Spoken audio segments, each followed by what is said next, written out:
pictures. I picked up my mail drop at Steamboat Springs. She sent me some emergency and some photographs of her, like on a bike and some other stuff, and a nude photo. Oops. I was just thinking about how I have no idea what's in this.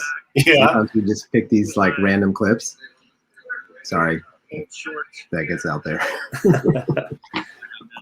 What is the where's he eating? Where Where are we? I this wanted is you to guess. New Mexico, right? Yep. Abiquiu. Abiquiu. He always likes his Yeah, I changed my chain and pancakes. yeah. Pancakes. my bike shorts. Yeah, this was when he was he was just all kind of this is he's just way out there by himself now at this point. There's no one around, and he's in his own element and all this just kind of doing his thing. Yeah, I mean, by this time you had transitioned into, finally being on the crew, and we were working together and like really getting to focus on the, the front of the pack, which was basically Matthew. Yeah. Yep. Some of the randoms we met. Abiquiu was a cool little spot, But so from this point on in the film, we've got a lot of like deep thoughts from Matthew. And again, like I probably should preview these before I put them up there. Next time I'll make sure I do. But I just like sometimes like to pick out something like I don't even remember that. I don't even remember filming this moment. Yeah, and one thing, gosh, there was so many, since there was so much time, it's just you and I, and then we couldn't just film Matthew constantly. So there were some random people that I remember filming. Remember this guy, like we were just like napping out on this gravel road, and this guy comes out, he's like, knocks on there, he's like, "Hey, can I help you guys? What are you doing out here?" I think he was talking about shotguns and guns, and we're like, "Oh yeah, that's right." But then we ended up bringing the camera out and like filming him for quite a while. Like then he wouldn't shut up, and he just like kept talking. Yeah, he went on and on. New Mexico somewhere. Good morning. Good morning. Good dude. And then I remember we were on like the alternate part of that New Mexico. Yeah. And I don't know if we were just out of it, but I remember we were out there doing time lapse or something, and the sky just felt like super fake. Oh yeah. And it's then almost like we were high. It was strange. Yeah, but it was like the Matrix. It's like, this things just changed? It was like, is this real?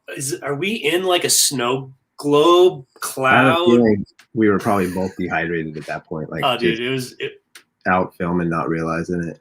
That was a little loopy. Yeah. And then that was the start of then, like, when it got dark, then it was like the kamikaze bunnies, like half laughing, half crying, like driving the Jeep down this dark road, running over jackrabbits. Oh my God. Oh yeah. Well, that was kind of a fun way to start this thing. Episode 8, Hunter. Breakfast, right? It's time for some breakfast. Oh God. Hey, we had a cool happy hour happen in this last Friday. Yeah, it was great. That was pretty cool. It's fun because like everybody's all over. All over the place. This side of the world, of course. But you got people ready to go, almost go to bed, finish with dinner. Then you got some of us just getting ready to start dinner, holding the kids off. Like I think Mary and I were like, we got to go. Kids are hungry. Yep. So there was some whiskey and some IPAs and probably some cranberry juice. So yeah, it was a mixture of happy hour, but it was that was fun. So we are kind of, it seems like that was our second one. So it seems to be about every 3 or 4 weeks we're kind of getting a happy hour in. Yeah, pretty cool. Should join in. Indeed.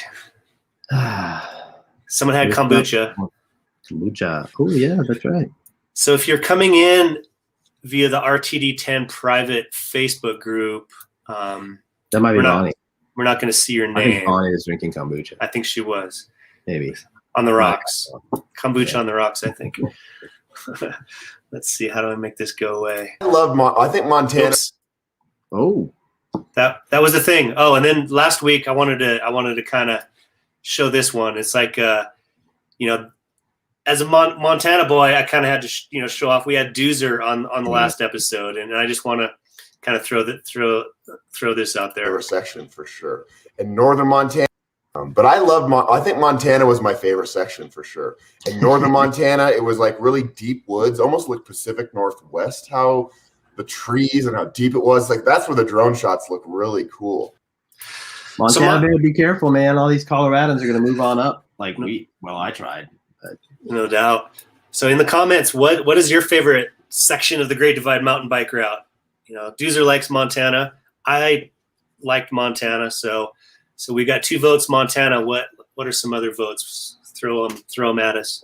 I like Montana, but just watching that little moment in Abiquiu does take you back. There's just, New Mexico is like one of those surprising sections because you're kind of like, what's it really going to be like? And it's so much more vast and wild than you think it's going to be, So I love, there's something really cool about that area. Agreed. Maybe the bottom part, it's like, we could just get it done, but the jackrabbits. Yeah. And then when we like silver, like you and I ended up making it to silver. Oh, we went all the way to the end. Right. But then I went back. Did it all over again. And I went back like 10 days later. I flew back myself to get Mary and Gleason coming in. And that's another thing is, Gleason and Mary kind of were riding together about the last week or so. And unfortunately, we never really Stephen Gleason, we never really solidified him at the beginning of the film as a character. So we didn't really add him into that story at the end. So maybe for the next one. There you go. A little hint, little drop. Oh. Bonnie likes Montana. Another vote for Montana. That's 3 votes for Montana, you guys. Stealing the show. Gila, that's New Mexico. There you go. Cool, man. And what else, Hunter? One person at the happy hour was asking about sort of live screenings and what the vibe was, and I had kind of thrown out, if like we enjoyed like screening the film in front of a live audience, or if the virtual events actually were as good or anything. And I kind of had an analogy as a filmmaker. I said there's no sort of better drug than screening your film in a theater with a live audience. And it's interesting. Each audience kind of has its own vibe.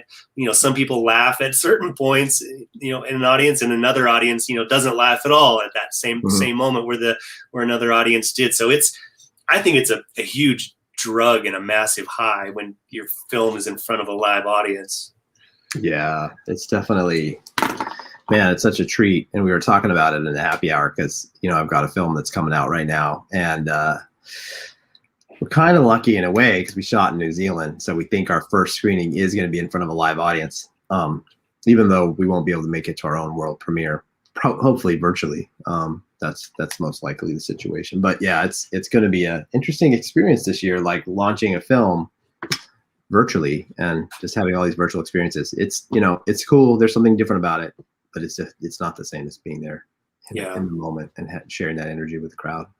Agreed. I think virtual is.